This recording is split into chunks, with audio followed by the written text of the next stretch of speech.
ਆ ਵੀਰ ਜੀ ਗ੍ਰੇਪ ਵਾਲਿਆਂ ਨੇ ਪਹਿਲਾਂ ਗੁਪਤਸਰ ਗੁਰਦਾਰੇ ਲਾਗੋ ਡਰੇਨ ਤੋੜ ਕੇ ਇਹਨਾਂ ਪਾਣੀ ਐਨੂੰ ਲਿਆਂਦਾ। ਹੁਣ ਅੱਜ ਤੋਂ ਫੇਰ ਡਰੇਨ ਦੇ ਵਿੱਚੋਂ ਰੇਤਾ ਦੀ ਮਾਈਨਿੰਗ ਕਰਕੇ ਪਿੱਛੇ ਲਿਜਾ ਕੇ ਵੇਚਦੇ ਆ। ਆ ਸਾਹਮਣੇ ਇਹਨਾਂ ਪਿੰਡ ਦਾ ਮੂੰਹਾਂ ਖੋਲਿਆ ਆ।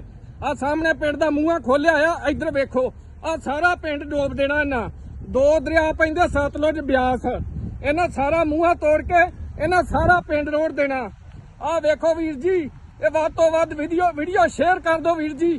ਆ ਵੇਖੋ ਸਾਡੀ ਮਦਦ ਕਰੋ, ਸਾਨੂੰ ਰੋਡ ਦੇਣ ਲੱਗੇ ਜੇ।